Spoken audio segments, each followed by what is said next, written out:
don't know if there was anything controversial in your song, but frankly, my dear, I don't give a damn. It was absolutely beautiful.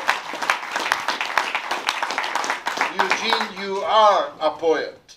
You just don't know it. And Comrade Barghouti from occupied Palestine, I promised you a long, long time ago, in 1975 to be precise, that I would never leave the Palestinian cause alone, and that's another promise that I have kept.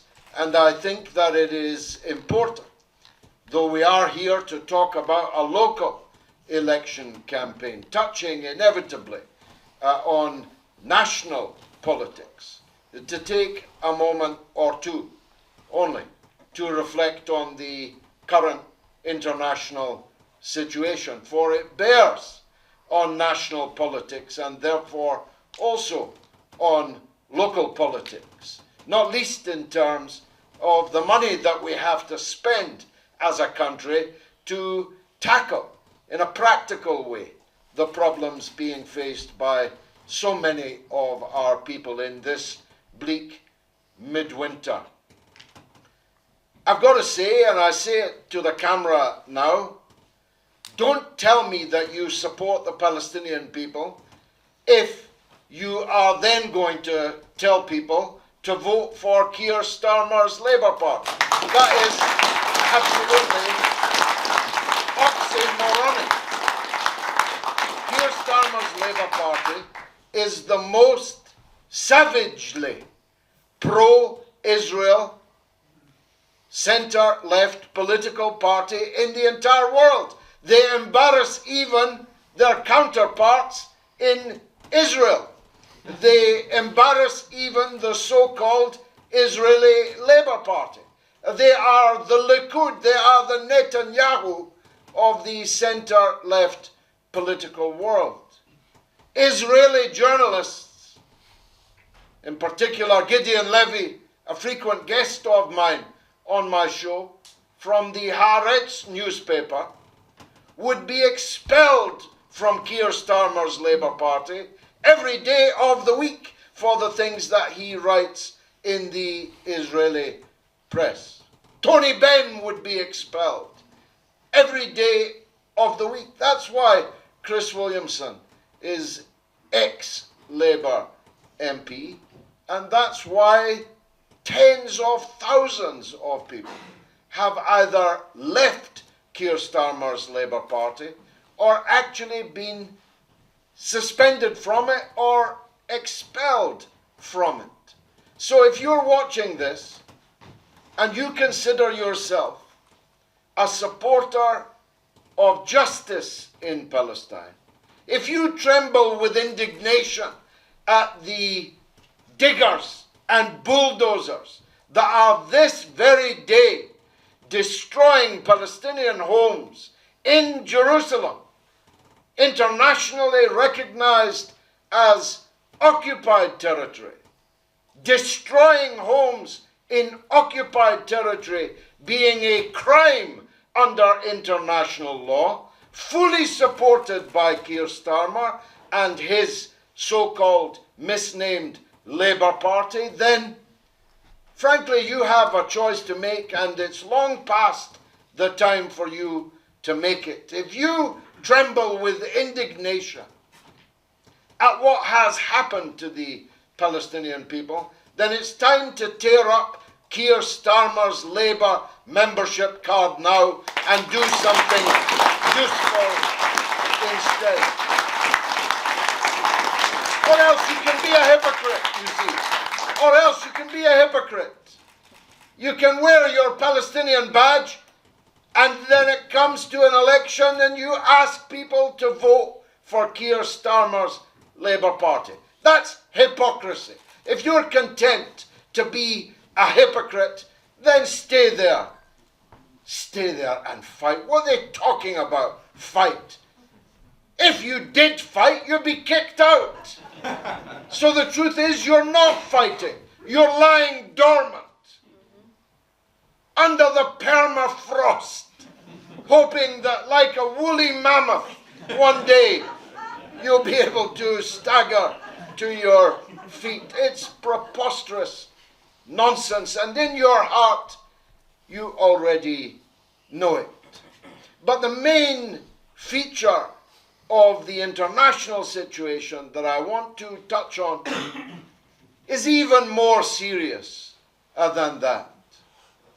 I've lived a long life. I hope to live longer, but I've been in politics for more than 50 years, 36 years in the Labour Party, almost 30 years in the House of Commons.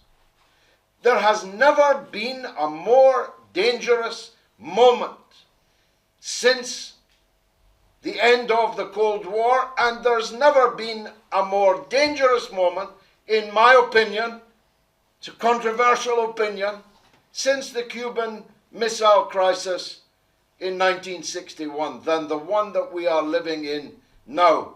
The fact that what I've just said comes as a surprise to you is because the mass media on which so many people rely are deliberately concealing that fact from you.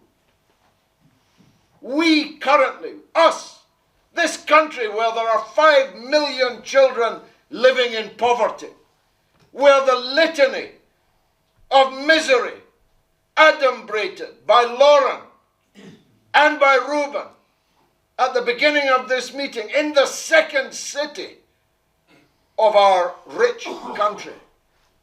We are currently sailing aircraft carriers, battleships, destroyers, fielding nuclear-capable aircraft and sending soldiers to the border of not one, but 2 nuclear-armed superpowers, challenging them to a fight. Are these people insane? Both China and Russia, never mind the 2 of them together, could turn this entire country into ash, into toast, in an hour of an afternoon. And we're parking our tanks, our airplanes, our warships on their frontier and calling them a threat to peace. I mean, there's something maniacal about this. You send your army to their border and then accuse them of being a threat to peace. Anybody who believes that is an idiot. Unfortunately, we have idiots in our midst. Most of them in the House of Commons for a start. Most of them broadcasting on the television for a start. Most of them writing in our newspapers for a start. But we have them also amongst our public. I'm sorry to say that. I see it on social media. I hear it in the street. Oh, China, what are we going to do about China? What are you going to do about China? Find a house for that guy lying by the side of the road first before you start lecturing China on what it should be doing. Find a job for the millions that are unemployed or underemployed.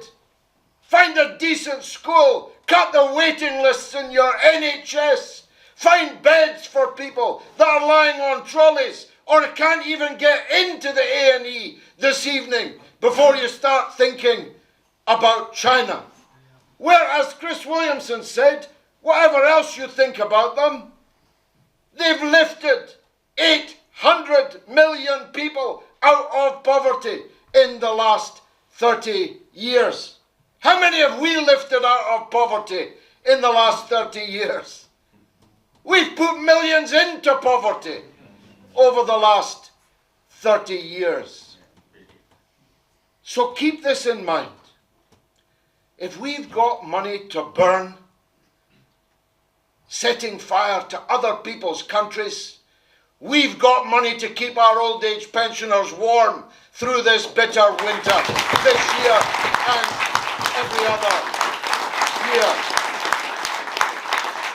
The money we're wasting on weapons and war is money that's being taken out of the pockets of the taxpayers in Britain and spent not on the needs of the people in Britain, but on threatening and confronting other people whose business is nothing to do with us. I could speak to you all night about the Crimea, about Taiwan. Trust me, I could. And I'd persuade you. But that's not why I'm here. And in any case, it's not our business what happens in the Crimea or in Taiwan. We have more than enough business to attend to here in our own country. We love this country. That's a difference between us and many on the so-called left. They're never done rubbishing this country. They call it a septic isle and all these other insults. They wanted us to remain under the rule of unelected bureaucrats in Brussels. We believe in British sovereignty and independence, not because that's enough in itself. It's necessary, but it's not sufficient. It's not sufficient, but it is necessary. We now have the possibility in our country to strike an independent course that can resolve these miserable problems that my comrades in Birmingham have been describing this evening. And we must take it. You see, Lauren, you asked the rhetorical question earlier. Does this sound like the policies of a Labour Party standing up for the working class? And of course, the answer to your rhetorical question was no. But it isn't just that Labour doesn't stand up for the working class, it's that it pretends to. That's the real rub. I'm going to speak mainly about Labour this evening, not because I support the Tories. We expect the Tories to be pocket-picking, champagne-swilling, corrupt, dastardly elements. We expect that. That's what they are. A scorpion stings because it is a scorpion. The Tories are scorpions. That's why they sting. Our problem is with the wolf in sheep's clothing. That is the so-called Labour Party. And that's why I'm going to concentrate my fire on them this evening. Last time I was in Birmingham, I went to Smithick. I stood in the street, under the street sign, where the great Malcolm X walked and stood just weeks, I think, before he was murdered. It now turns out by the intelligence services of the United States. He talked about this wolf in sheep's clothing, the man who poses as a liberal, as opposed to the man who is open about his attitudes towards you. He preferred them, so do I, to the wolf in sheep's clothing, because the wolf in sheep's clothing has a purpose: to divert you along with as many sheep as he can lead in entirely the wrong direction. We say that a Labour Council that cannot give its children a free ride on the bus and would rather send them to court in order to get to school, a Labour Council that is sitting on £500 million in reserves when its tenants are living in the conditions that Reuben explained so powerfully, is not a Labour Council at all. It's only pretending to be a Labour Council, and it must be decent. It must be driven out of power. Now, we are not pretending that after just 2 years we can take control of the Birmingham City Council. We are saying, if you give us your votes and your active support, we can elect a raft of people in there that will be making the case that we are making here. And if that case is made, then we will become stronger and stronger at the expense of the wolf in sheep's clothing. And finally, we will drive that wolf away. That's our task, not just here in Birmingham, but everywhere in the country. We believe that the 100 years, it's actually more than 100 years now, that the Labour Party has existed is long enough to conclude not only that they are not capable, but they have no intention of transforming our country in the way that the mass of our people need. We don't ask for much. Reuben laid it out. We say everybody has the right to a decent and decently paid unionized job. What's wrong with that? Who's got an argument against that? And that everyone needs to work, by the way. We're not a party of shirkers or leg swingers. Everyone needs to work. But they need to be able to get a decent and decently paid and trade unionized job. Everybody has the right to a clean environment. All these hypocrites that flew in their private jets to Glasgow just a month or so ago with their 27-car cavalcades of gigantic limousines. That's all they talked about, wasn't it? A decent, clean environment. I'm in favour of it. But let's start with rat-infested council houses in Birmingham. Let's start with cockroach-infested buildings in Birmingham. It's not that we're poor. We could do it. Birmingham Council could do it. They could take a small piece of their £500 million reserve and wipe out every rat and every cockroach in this city. Easily. Easily. It's not that they can't do it, it's that they won't do it because they don't believe that their own tenants are worthy of that expenditure.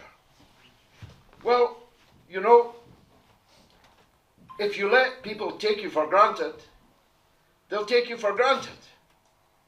If they think you're going to vote Labour anyway, why should they change? If you're a glutton for punishment, why shouldn't they continue to punish you?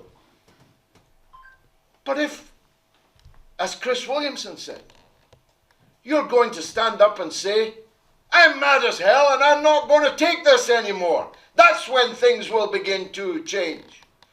And that's what I have driven 5 hours to be here this evening, and will drive 5 hours back at the end of this meeting to say to you, not to entertain you, though I hope that the meeting has been entertaining. Not so you can buy one of my books, although I hope you will. I came here to make you angry, because nothing will be achieved until our people get angry. I think they are actually increasingly angry, but in an unformed way, and sometimes against the wrong targets. We want our people to be righteously angry, because only righteous anger in the face of all these problems can change the situation fundamentally. It's not that getting one Workers' Party councillor in Birmingham, or 5 or 10, will change the world. It won't. But it will be a step in the right direction. And I hope that you'll take that step in May 2022. Thank you very much.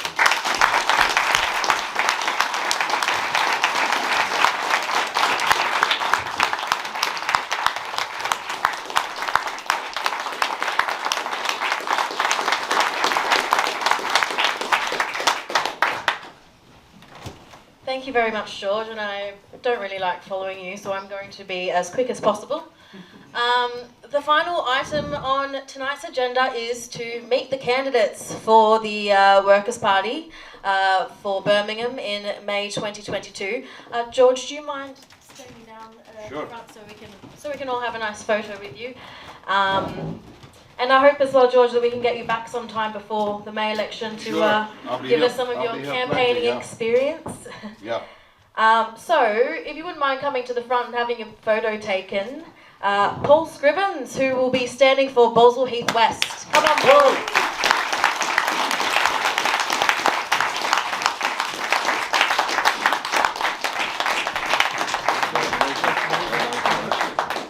Ruben Lawrence, who will be standing for Bordsley Green.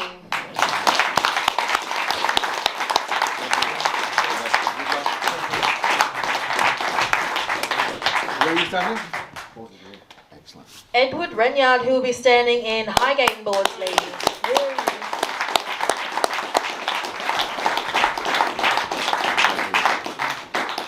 Highgate. Highgate and Bordsley. Highgate and Bordsley, which is, Highgate is where we're currently standing Excellent. right now, is it? Yeah. I mean, we're in Highgate, but I think the ward, like... Eugene Egan, who will be standing for Alum Rock.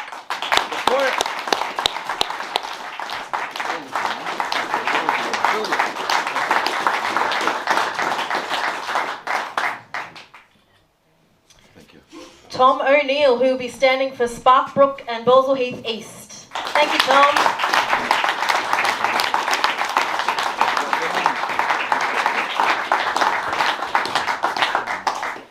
Also in Sparkbrook and Boswell Heath East is Catherine Kramer, but I think she's... Is she still here? Left. No. She's left. Newborn baby and all that. We could forgive that. And lastly, Dr. Phil Bevan, who will be standing for Brandwood and Kings Heath. Bravo. Come on, Phil.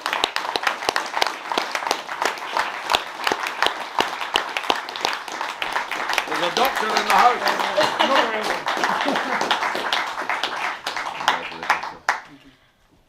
And I myself will also be standing in Brandwood and Kings Heath with Wow. Phil.